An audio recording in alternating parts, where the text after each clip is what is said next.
Hello mga ka-idol! So ngayon, meron ulit ako sa inyong ituturong magandang kanta. Medyo old song siya. Ay, old song talaga siya, no?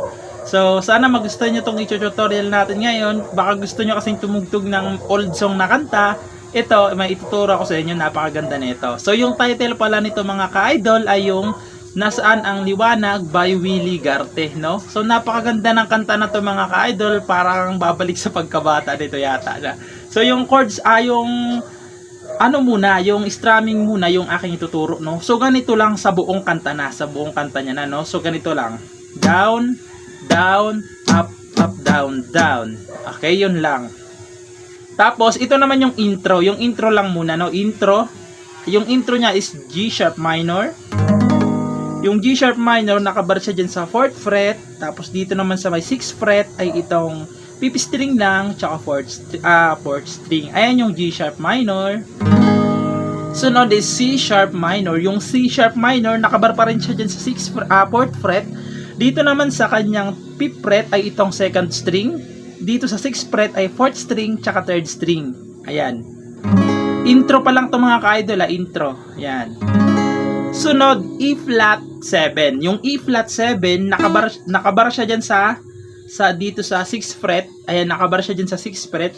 Dito naman sa 9th fret ay itong 4th string tsaka 2nd string. Okay? Sa 9th fret, sa 9th fret, 4th string tsaka 2nd string. Bali ganyan yung tsura niya. Ayan. E flat 7. Sunod, babalik kayo ng G sharp minor.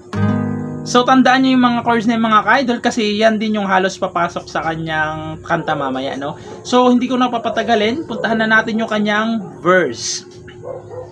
So yung verse niya mga ka-idol is ito na, yung G sharp minor.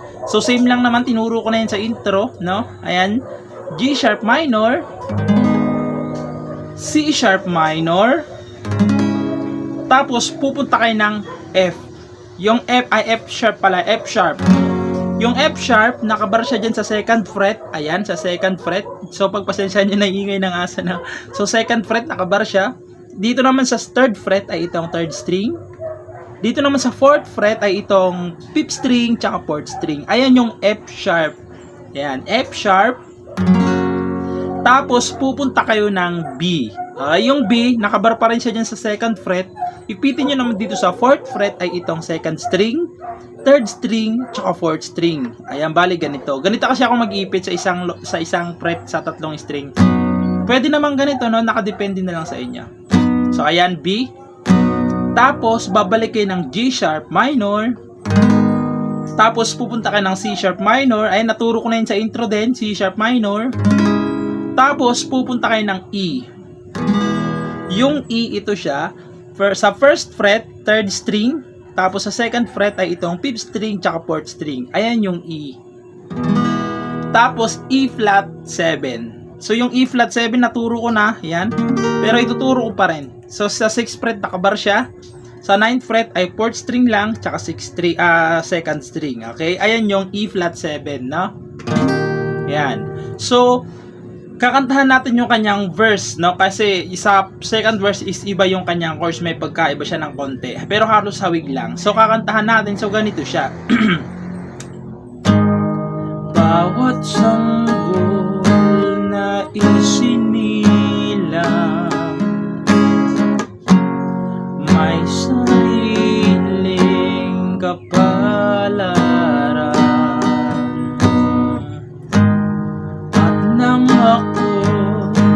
Nagkamalay, wala sa akin ang paningin.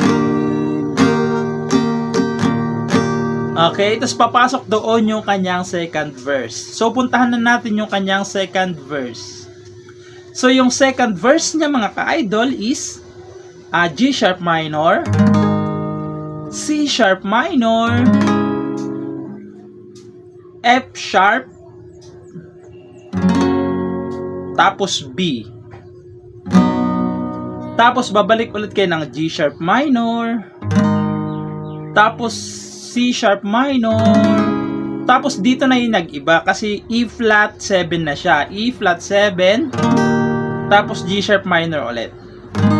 Okay? So, kakantahan natin yung second verse. So, ganito yung second verse. Bakit ito ang palad ko? Luha ang siyang nakakamit. Nagtatanong sa may kapal kung ba't ako nagkaganito. Tapos papasok na doon yung kanyang chorus, no? So, puntahan na natin yung kanyang chorus.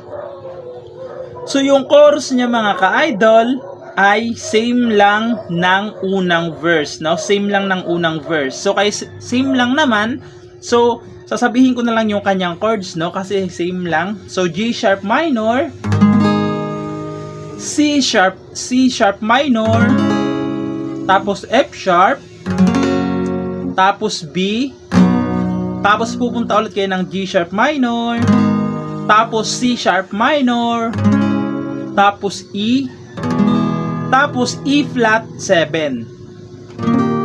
Okay? So, kakantahan natin para mas maintindihan nyo, no? So, ganito siya pag ginantahan.